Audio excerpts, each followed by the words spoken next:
but I'm going to do a quick state of this Steilacoom.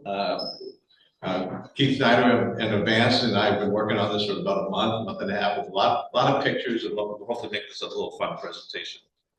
My first, next slide, is I'd like to first thank Ron Lucas.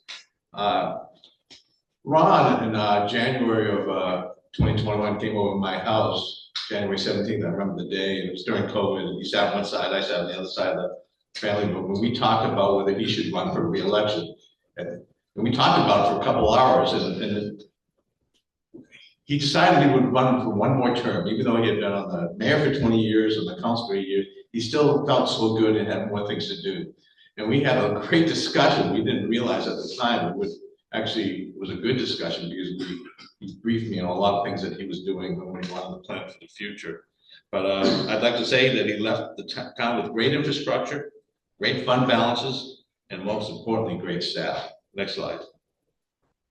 And of course, you know about Steilacoom. We are the quaint little village. You know, Steilacoom, the town first. Next slide. We are a full-service town. There's a picture of me with our 5 council members who happen to all be Kiwanians, and including many past presidents and very active. Next slide. Sorry, buddy. We are a strong mayor system. The council enacts the budget and all the ordinances and all that. The mayor does actually not runs the meetings, but does not get the vote. In fact, Ron Lucas told me that he in 20 years had voted 3 times. So far I'm 0-0 on that. We've had mostly 5-0 votes. I think we had 1 4-1 vote. But this is the next slide. Next slide. Our town is blessed with a very talented and seasoned staff. And I list this because this may be the challenge in the future. You know, not everybody lives forever and works forever. And we got Paul Lovelace, you know, he briefs us weekly and does a great job there. Mark Burlingame, 18 years. Paul, 27 years. Chief Yappy's 19 years. He came right out of the Marine Corps, right here to Steilacoom, and then been with us ever since. And Chief, one of my main jobs is to keep you happy. I know you're probably being recruited by a lot of other agencies. And then Larry Hoffman, a lot of people don't know Larry, but Larry is, I think in his mid to late 70s. He's still our town attorney, and he does a great job for us. And we're not sure how long it's been. It's over 30 years. I remember back in the 90s. This is Paul Lovelace. He's basically responsible for the day-to-day management of towns, assists the town and the council, assists the mayor in managing the affairs of the town, and supervising and directing all employees. Next slide. This is his list of positions. When I talked about Paul, I said, if Paul ever leaves us, we're not going to have to hire his replacement. We're going to have to hire replacements. I mean, he's doing a lot of different jobs that he's absorbed over the years, and he has the talent to do that, and that's not going to be easy. Next slide. He's also the president of We Love Steilacoom Association, which is a food bank, and he spends a lot of his off-duty hours doing that. I remember early Sunday morning, about 3-4 months ago, I was up there at the town to pay my bill, put it in the slot, and there's Paul coming out of the thing, and he had just gone to a couple of stores gathering food on a Sunday morning. I'm like, so I caught you in the act. You do this 24/7. He's also past president of the Washington Cities Insurance Association. He's still an executive board member. Pierce County Cities and Towns Secretary Treasurer, board chairman on the Pierce College CIS and CNE Advisory Board, and Concordia Christian Academy Finance Board. So besides all doing these great things running the town, he is just a great asset to the community. And then there's Mark Burlingame. Where's Mark? All the way back there. Mark, again, there's all long-time Kiwanians. There's a picture of Mark. We actually cropped that from a picture of you on the sleigh. So he's also Sandra's driver, you know, the town's. He does so many things in this town, but this is bio there. Next slide. He's also, again, I guess, a true 5-time working employees, manage the town vehicle fleet, all these great duties, and I was up with the food bank. A lot of people, when I talk about Mark, I like to, his job would be so much easier if he was the public works director for Lakewood. Because in Lakewood, he doesn't have to worry about water. They have a Lakewood Water District. He doesn't have to worry about the sewer lines, because Pierce County does the sewer. He doesn't have to worry about electricity in Lakewood, because you have the city of Tacoma, you have Lakeview, and you have Puget Sound Energy. So our public works director really has to know it all, and so it's again, thank you, Mark, for being so broad and knowledge of all the different things you do. Chief Yabe, next slide. That's a good short chief. Marine Corps veteran, police officer for 19 years, all of them in Steilacoom. He's risen through the ranks. And again, he's a member of the Pierce County Behavioral Health Board, Advisory Board, and also Type 3 Management, Incident Manager. Next slide. Here's a list of some of the town major facilities. If I left any out, please, the town hall, which is the iconic town hall. The Public Works facility, which is very large up there on Rose Street. The community center. We have the former town administration building, and actually Paul, when he first came to work for the town, that's where we worked, right near the that building was so overloaded with administrators and town staff that was talk about expanding it. And not only did we not expand it, but when Ron took over, he really worked hard to reduce the amount of staffing we had and got everybody moved out of there. And so the town administration building is now rented for about $90,000 a year, something plus or minus 10,000 to the DSHS, is the McNeil Island folks. So if McNeil Island ever closes, I'm not sure what DSH will do, but we'd have to figure out what we're going to do with that facility. Sunnyside Pump Station, again, with Mark Burlingame took me a tour inside there. Huge building, it was overbuilt. It was built to potentially take all the flow from DuPont. That was the initial plan, was to have all the flow come out of DuPont, go through Steilacoom, and then over to University Place. But it got diverted through Lakewood instead. So we have a pump station that has 3 major pumps. And what Mark told me is that only one is needed at a time, but if that one ever failed, we have 2 backups. So, but the building looks real nice. And of course, Lucas Landing, and we have 13 other parks. Next slide. I'm actually going to just run us through our parks. You know, a lot of people don't know all the parks we have, and knowing how many parks we have, all the requirements for the maintenance and upkeep of those parks. Next slide. There's the all in alphabetical order. Bird Mill Park, which is down there by the ferry. It's a small little just park station there. Next slide. Charlie's Park. Charlie Buchanan was his name, or some guy that probably donated land and all that. That's a little pathway and a beautiful little spot we have in town. Probably one of my favorite parks and upcoming parks, Cherrydale Park. Gary Gletz is here. Gary and I did a tour of the town after his wife, many years passed away, Sean Thornton. He said she wanted to donate $50,000 to make some major donations to the town, and we stopped in Perkins Park. We saw the pavilion. We went to Cherrydale Park and said that we put a pavilion up there. So you see that where the that little playground area, and to the left of that you can't see it, but that's where the community garden is. But Gary's donated $111,000. His wife, through his wife's estate, and we're gonna have a pavilion there, and 11,000 of that's went to help with electricity to the garden. And there's also a pickleball court there too. So Cherrydale Park is really a nice park. Next slide. Here's a community center park. At the community center, we have this park equipment back there. The town just allocated, I think, about $52,000 to replace all that playground equipment. That's used by a lot by the preschool that is located in the community center. So that's a very busy park. Next park. Cormorant Park. Cormorant Park is, for those, we have how many cormorant people here? Probably half a dozen.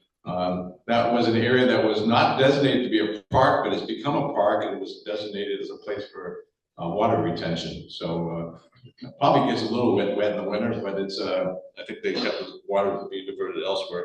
But just again, another park to maintain. I wonder, Keith, if your grandkids use that park quite a bit. It's not, I know Josh Snyder lives down there. Of course, our biggest by far acreage-wise is Farrow's Marsh.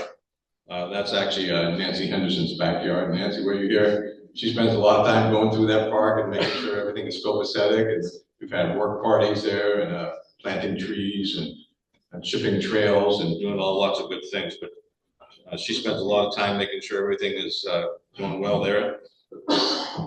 Here's an interesting park. It's a brand new one, Pollock Park. I think it's been around 5 years or so. This is a sign at one side of the entrance over on, I think it's like the Cincinnati Street area, the Stevens Street area. And then there's an entrance on the other side of that new development. That's a little pocket park. Manitoba Park, actually I know this a lot because my kids growing up used to use it a lot. And then my grandkids, in fact, I would go by yesterday and I saw a little Warren Kelvin, my 6-year-old grandson was over there with some of his buddies playing at this park. But it's Manitoba Street. Nobody lives on Manitoba Street. It's a connecting street between Silver Beach, Les Chi, Monty Street, and went over to the Ira Light Queens area, but they decided to take that street and make it into a park. But another one of those nice pocket parks. Perkins Park, I already mentioned that. That's the one down by the ferry. That pavilion you see there, I think it's going to be, I think, very similar to the one we're going to put over at Cherrydale Park. And again, that was donated by Mary Fletcher Perkins back, I think, in the 30s or something like that. Next slide. Pioneer Orchard Park. There's the iconic bandstand. A little interesting about that bandstand, I was, when I became mayor, I remember it was May of 2021, Mark spent a half a day giving me a tour of the town. The things you don't look at, pump stations and all that kind of stuff. When we were going by this bandstand, and I looked out there and I remember being in the truck and I said, Mark, at least the bandstand looks great. And he goes, not so much. He says, the footings are great, but all that railing and all that, it's all rotting coming down. And so I said, oh, we'll see if we can get Kiwanis to fix that. And I think we put about 600 man hours and I got some money and donated it. So. Some woman hours too. And some woman hours, yeah. About 600 person hours, human hours. But yes, I remember you paintbrush. You did a lot of painting there. Next slide. Oh, that park is also where my our daughter Sarah got married. I remember walking her down the aisle and looking very stern because I didn't want to slip on the grass. Nothing worse than that. Salters Point Park is a park. The only little controversy of that is to get to that park, you have to go over that railroad bridge. It's very steep. People don't like the bridge, how it was made and all that. And I said, well, that was done by the railroad. And so they kind of dictated how it looked and did. And that building, I think, was built in the 1930s as part of the National Public Works effort. What's that? CCC. CCC, yeah. So that's a long time ago. Of course, our biggest and probably most used park, especially in the regionally, is Sunnyside Beach Park. That's the pavilion, which again, Kiwanis did a lot of work on that with Harley and crew and others. Fred Coney had lots of pictures of a lot of Kiwanians re-roofing and painting and cleaning and all that. And then we have that iconic artwork. I think I remember that cost $150,000, paid for by the state because they're part of the McNeil Island. When they expanded McNeil Island, the 1% rule, they had to put artwork, and we got allocated the money for the artwork. That was supposed to be a thing that spins, but it doesn't. Probably best. And then Weber Court Community Park, which is it has brand new equipment, and just a really beautiful park. Next one, Lucas Field, which is right outside of here, is not a park of ours. Some people think it is one of our parks. It's actually owned by the school district. and they maintain it and did a great job. In fact, I noticed this morning the sprinklers were on, so reminded me I probably need to turn my sprinklers on. We haven't had rain in a long time. And then a new future park. I'm not sure if this is going to be the right name. Garrison Creek Springs Park.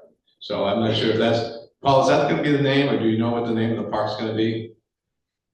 Still under discussion. You got to be Garrison something. That's part of Garrison Creek, the restoration project. And of course, every time I see that, it makes me think of my grandson. And we have a lot of marked trails. Our Parks and Environment Committee, Advisory Committee was looking to do a map and on the, pay some money to do that as far as outlining where all our trails are. We have a lot of trails and this is a great walking town. And that also requires maintenance and some both from the town, but also from people just taking care of their areas.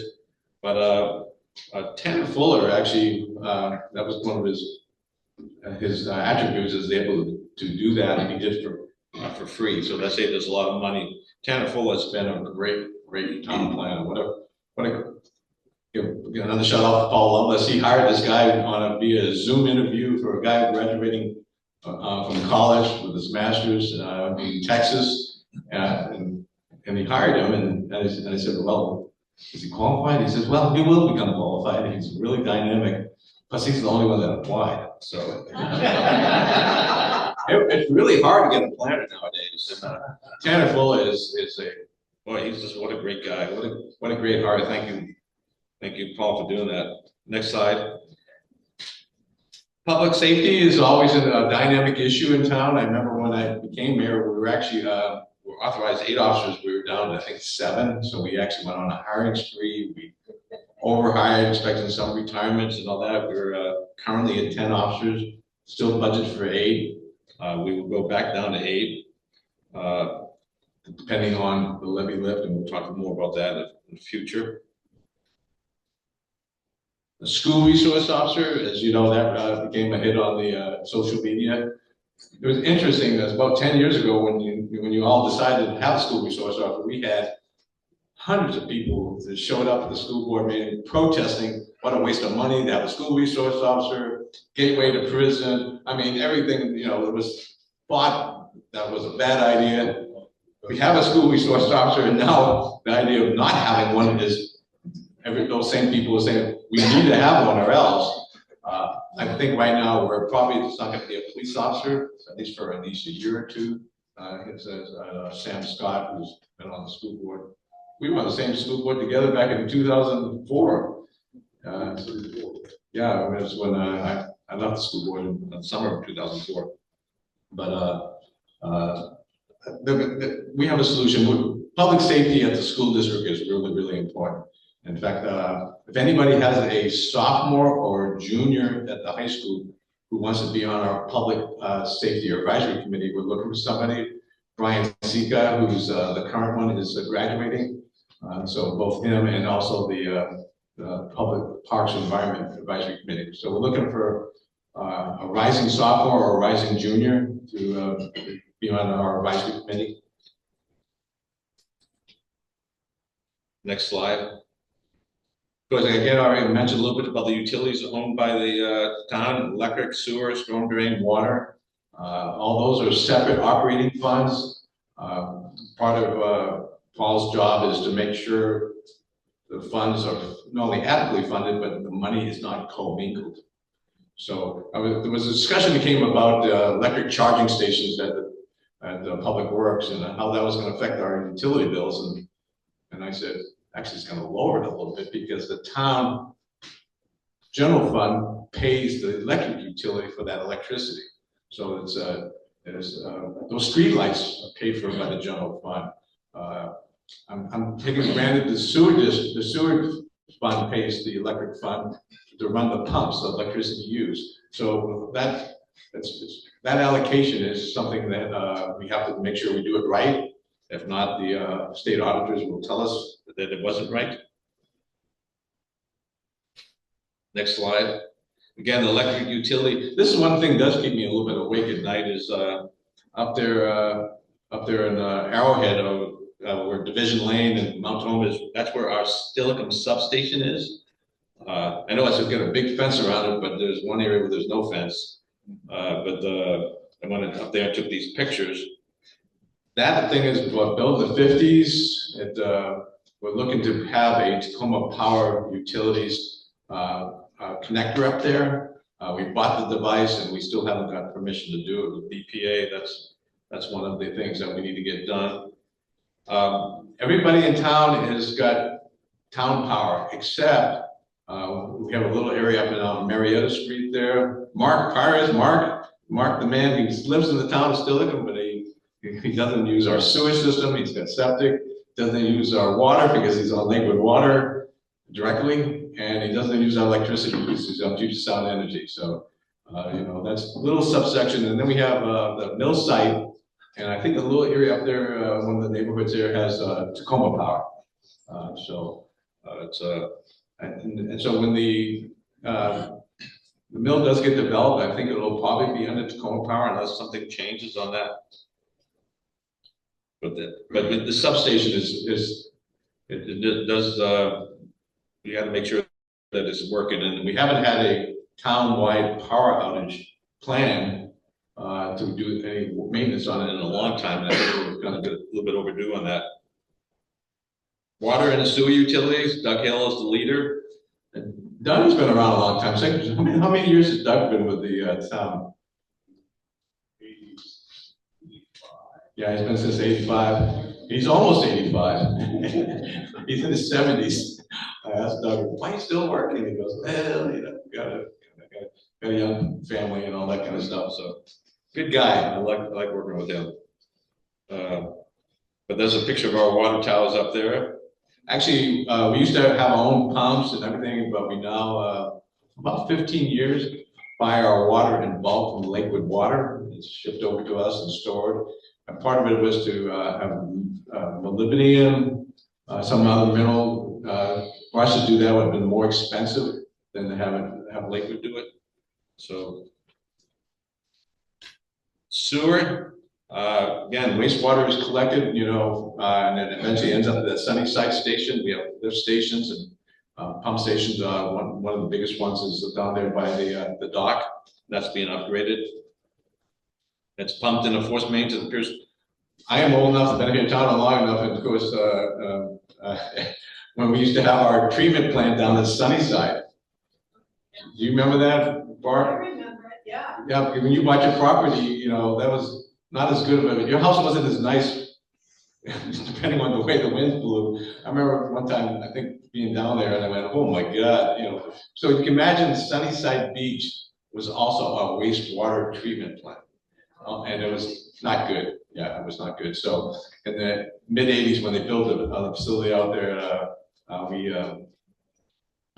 eventually pumped it over there. Next slide. Again, picture of our main lift station from both sides. And so a lot of people, what is that big brown building? One thing I noticed is the roof. Is that shake roof? It's a shake roof. Wow. Okay. So historic. And next slide. So this is a picture taken from my house. That's Chambers Bay. That was one of the pictures I did on photos of Steilacoom claim. You can see that building in the middle there. That's where all the wastewater goes. And of course, Chambers Bay Golf Course, part of that 900-acre Pierce County facility. I do want to have one good story. When I got on the county council in 2003, about 2005, Ron Lucas came to me and said, you know, we need to renegotiate the deal with the county on how much we pay to have the water treated. We're being overcharged. So I met with then Executive Ladenburg, and they basically told me, tough kahunas, you know, a deal is a deal is a deal. You're not going to get a reduced rate, even though it's being overcharged. Okay, well, you know, they're in charge, we can't. A year later, we had the Pierce County Sewer. They had a proposal needed about $300 million bond to expand the facility, but it had to be voted on by the council. And you need 4 votes to pass anything. and we only had 3 votes, because I was gonna vote no, and I said, how can we change your mind? I said, no, a deal is a deal is a deal. Why don't you talk with Ron Lucas about our rate?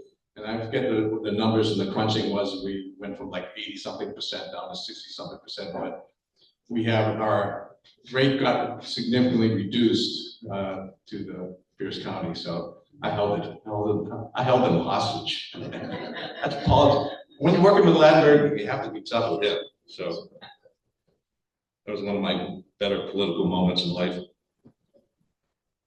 We have fiscal challenges, and this is why we have them. Basically, it's Proposition 747, which I helped pass back in 2001. And I remember back then, we always said if an entity that has property taxes unlimited, if they're really, really got in a bind, can always go to the voters. Well, here we're 24 years later, potentially going to do that. So Proposition 747, which limits the amount of revenue you can get from property tax to 1%, the non-total amount of revenues. It was actually then struck down by the courts in 2007, and the legislature then enacted a refined 747 in 2008. So so we get 1% plus any new construction, which we don't get enough percentage-wise to do that. Next slide. This is a lot of information about our finances. I just talked to Paul. I could be here for a long time talking about the finances and how it works, but then I know a ton of money, a ton of stuff about it. Paul, and in July, I'm going to schedule him to give us a Steilacoom 101 upgrade on our finances, where the money comes in, where it's expended, and also a list of Gary Golensky talking to me the other day via text. Said we should have a list of all the things we've done over the last 20-something years to reduce our costs from 2001 to today. And I just know I've seen Paul at work doing this, little things and big things. And so we're going to talk more about that in a separate. Next slide. Okay, we have fiscal challenges. I already talked about that. Proposition 1 was the August 5th. What will law enforcement manning be in 2026 and beyond? What levels of park and trail maintenance services can we afford? And our road maintenance and replacement will be lowered. There's Martin Street, over $3 million, and Cambridge Drive, over $500,000. Those are all, for the most part, almost coming exclusively out of the general fund. Those aren't coming from federal dollars or state dollars. They pay for arterials, the major roads in and out of town, but anything that isn't a major arterial is our dime. So, next slide. Because our town is rich in natural history and beauty, and this will start a little bit of a slideshow. Next slide. I think this is on a timer. Is that correct? This is an iconic sign that when you're from the end of town. Or home. I was on the. Became a director of the museum. And a month later, the Or home fell. I said, "What did I get myself into?" But we saved it. This is another iconic thing down by the Bear drugstore. One of the more iconic buildings in town, the wagon shop. The Bear drugstore. This is where Steilacoom Kiwanis was founded. The Bear drugstore, July of 1993. We were there for about 7 or 8 years before then. We were without a home. It was high school library and Salter's library, and we eventually ended up here. What a good deal. Lucas Landing. We're known as the Port of Steilacoom. Another picture. There's another picture you don't get to see very often of what it would look like if you were flying over it. We're our major port. And those people, I get to see so many of these pictures from people that work at Beyond. When they're coming into town, this is what the town looks like when you're from the water. Beautiful. Steilacoom tap room. It used to be the Key Bank. I always tell people we're not so good at banking in this town, but we are good at drinking beer. was the iconic ferry, the Steilacoom 2. I remember the Steilacoom 1. This thing was built in 2003. Christine Anderson in 1992. The top side, I remember that was, development was done and replaced all those little buildings we had in low-income housing. That was a major decision the town had to make with development. I'm not sure where this picture was taken from, but it's a really iconic picture. Is it Barb's house? Could be. Could be. Steilacoom Pub and Grill. I forget what that was before it became a pub and grill. I think it was at a grocery store at one point. Yeah. And we're better drinking than we are buying groceries. Another great picture of the town. We have this iconic bridge. It's one of two remaining in the North America. The way it folds up, there's the other one's in British Columbia. It was Main Street. Guys, the views we have from this town are unbelievable. And of course, this is an overhead picture of the ferry thing taken during the winter after a little bit of a snow. We have the oldest continued church in the state of Washington, the Immaculate Conception is a Catholic church owned by St. John Bosco, or the St. John Bosco Parish.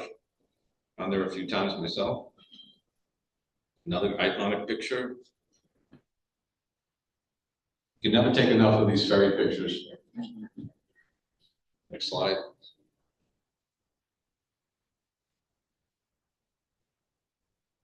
Okay. Next slide.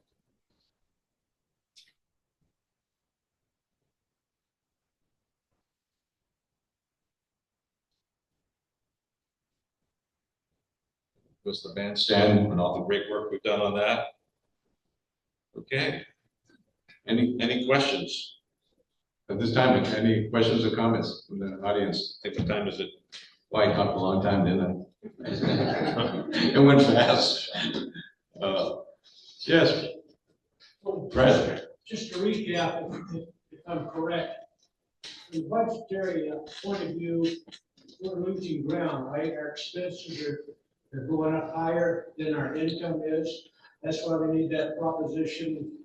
One. So the math is basically inflation. If it's 1 or 2%, we can find ways to make. But when inflation is running 5, 6, 7%, I think over the last 4 years it's been over 25%. And our main funding, which is property taxes, has gone up 4%.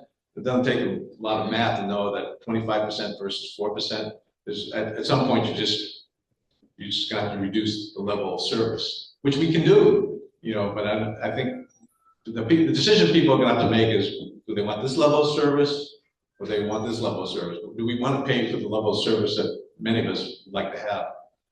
And just to recognize Mark Burlingame, if we didn't write good grants, we wouldn't have half the roads in town, because the roads are paid 90% are paid by the federal government. So what a Fred Conley is saying, former council member of Fred Conley for years, is that we've been very blessed with a lot of grants to a lot of the major arterials in town. But if you look at our 6-year transportation plan, they're almost all now exclusively neighborhood roads. Pamela Place, Navigate Lane.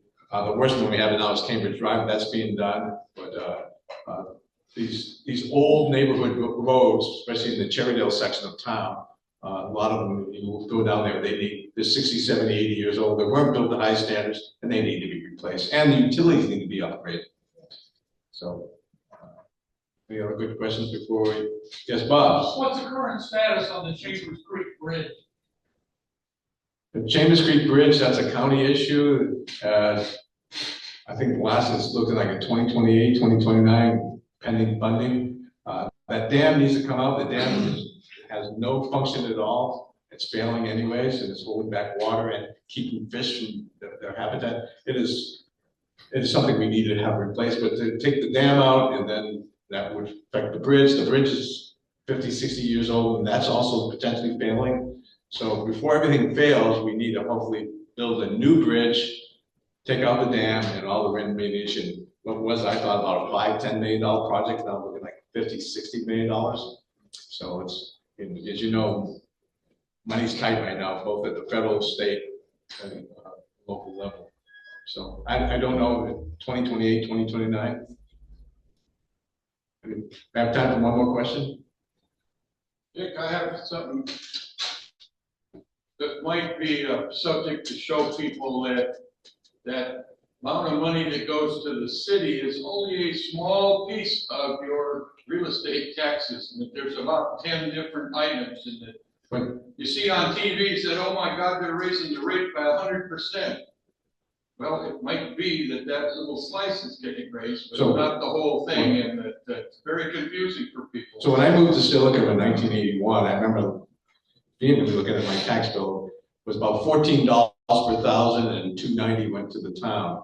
Now we're down to about $8 per thousand and about $1.40 going to the town, not including the EMS levy. So basically, it's almost been cut in half, the tax rate. Now, the amount of revenues has gone up, but not at the rate of inflation since 1981. So it's just, you know, unfortunately, we're a property tax dependent town, and that's over half our revenue. So, but we'll have more on that in another briefing, and hopefully in July. Thank you.